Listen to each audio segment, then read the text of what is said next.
Kenalkan, nama saya Agus Widi Wikrianto dari kelas 11 RPLC, nomor absen 4.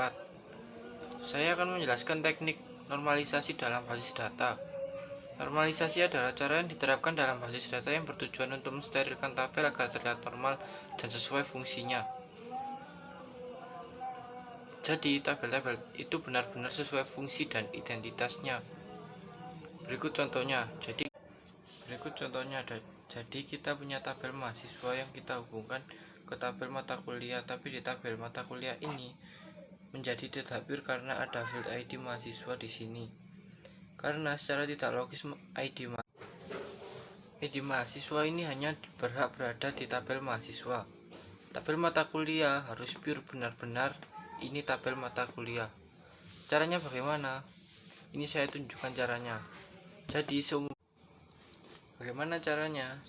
Ini saya tunjukkan caranya. Jadi seumpama kita mempunyai tabel seperti ini, yang memang di tabel mata kuliah itu sudah kita bersihkan si ID mahasiswanya tadi. Jadi emang benar-benar ini tabel mata kuliah, ada ID mata kuliah, nama mata kuliah, dan SKS.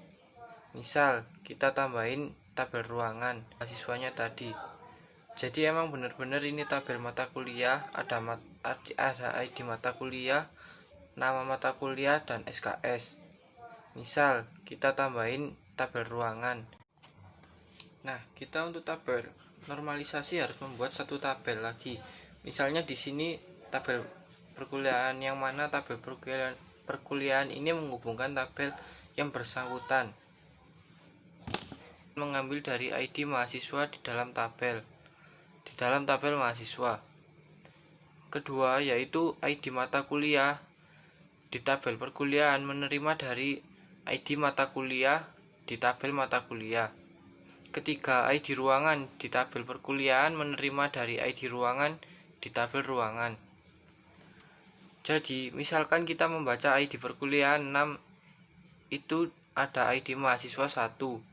Jadi mengambil dari ID mahasiswa di dalam tabel mahasiswa. Kedua, yaitu ID mata kuliah di tabel perkuliahan menerima dari ID mata kuliah di tabel mata kuliah. Jadi si Yunus misalnya NPM-nya berapa, jurusan apa, mengambil mata kuliah 1 algoritma, 3 SKS yang ruangannya 1 di lab 2 FTIK. Jadi cara membacanya lebih mudah karena ada tabel perkuliahan yang tujuannya untuk menormalisasi tabel yang ada. Kalau kita lihat dari tabel mahasiswa, ini pure identitas mahasiswa. Begitupun dengan tabel mata kuliah, ini juga pure identitas mata kuliah. Tabel ruangan juga pure identitas ruangan.